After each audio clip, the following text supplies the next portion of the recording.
గ్రామాల ప్రజలకు సైతం దర్శన భాగ్యం కల్పించింది తిరుమల తిరుపతి దేవస్థానం. అందులో భాగంగా ఉమ్మడి శ్రీకాకుళం జిల్లా ఏజెన్సీ ప్రాంతమైన సీతంపేటలో 20 కోట్ల రూపాయల వ్యయంతో శ్రీ వెంకటేశ్వర స్వామి ఆలయం నిర్మించింది. తిరుమలలో లభించే దర్శన మాదిరిగా ఇక్కడ కూడా దర్శించే విధంగా టీటీడీ చర్యలు తీసుకుంటుంది. టీటీడీ నియమించిన వేద పండితులే ఇక్కడ కూడా సేవలు, పూజలు అందిస్తున్నారు. దీంతో తిరుపతికి వెళ్లలేని భక్తులు ఇక్కడే దర్శించుకునే అవకాశం లభిస్తుంది. అలాగే టీటీడీ కళ్యాణ మండపం ఏర్పాటు, అన్న సంతర్పణ వంటి కార్యక్రమాలు చేపడుతున్నారు. శ్రీకాకుళం, మన్యం జిల్లాలతో పాటు ఒడిశా నుంచి కూడా భక్తులు తరలి వస్తున్నారు. నమో వెంకటేశాయ. సీతంపేటలో శ్రీ వెంకటేశ్వర స్వామి ఆలయం నిర్మాణమయ్యి సంవత్సరం అయింది.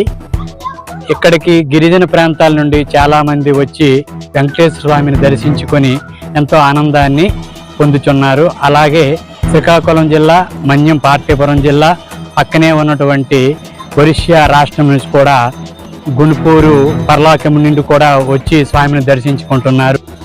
ఓం నమో వెంకటేశాయ.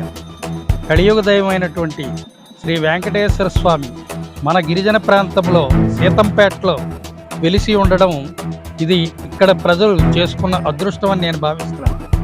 ముఖ్యంగా తిరుమల తిరుపతి దేవస్థానం వాళ్ళు ఈ సీతంపేట ప్రాంతంలో ఈ దేవాలయాన్ని నిర్మించడం చాలా సంతోషం. ఓం నమో వెంకటేశాయ. ఈ గిరిజన ప్రాంతంలో ఈ తాలూకా టీటీడీ వారి ద్వారా నిర్మించినటువంటి ఈ వెంకటేశ్వర స్వామి వెలవడం మాకు ఎంతో అదృష్టం. ఎందుకంటే నాకు తెలిసి నేను పుట్టినప్పటి నుంచి ఒక 2-3 సార్లు దర్శించుకున్నాను. ఎంతో ఆసక్తితో, భక్తితో దర్శించుకోవాలన్నటువంటి దీని మీద ఈ 35 ఏళ్ల వయసులో 3 సార్లు దర్శించుకునేటటువంటి అదృష్టం నాకు తిరుపతిలో జరిగింది. అలాగా అంత దూరం వెళ్ళినటువంటి పరిస్థితుల్లో ఉన్నటువంటి గిరిజనులు ఇక్కడ అనుకూలంగా ఈ టీటీడీ దేవాలయం, ఈ వెంకటేశ్వర స్వామిని ప్రతిష్ఠించడం ఎంతో అదృష్టం. ఇక్కడ సీతంపేట గ్రామంలో తిరుమల తిరుపతి దేవస్థానం నుంచి ఇక్కడ గుడి నిర్మాణం జరగడం ఈ చుట్టూ పరిసర ప్రాంత ప్రజలందరికీ కూడా చాలా ఆనందించదగ్గ విషయం, చాలా హర్షించదగ్గ విషయం. ఎందుకంటే ఎక్కడో తిరుపతికి వెళ్ళి దర్శనం చేసుకుని వ్యయ ప్రాసులకి, ఖర్చులకి కాకుండా ఇక్కడున్న ఈ ప్రాంత ప్రజలు అక్కడికి వెళ్ళలేకపోయినా సరే అక్కడ దేవుడు ఇక్కడికి వచ్చి వాళ్ళందరి కోరికలు, వాళ్ళందరికీ దీవెనలు ఇచ్చే విధంగా తిరుమల తిరుపతి దేవస్థానం ఈ విధంగా ఇక్కడ గుడి నిర్మాణం చేయడం చాలా ఆనందించదగ్గ విషయం. హరే శ్రీనివాస.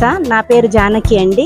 నేను ప్రతి శనివారం ఇక్కడ వచ్చి దేవుని వెంకటేశ్వర స్వామిని ఇక్కడ దర్శనం చేసుకోవడానికి నాకు టీటీడీ వాళ్ళు అవకాశం ఇచ్చారు. ఇట్లా మారుమూల ప్రాంతాల్లో దేవస్థానాలు కట్టి ప్రజలను వాళ్ళు శ్రీనివాసుని అనుగ్రహం పొందడానికి అవకాశం చేసి ఇస్తున్నారు.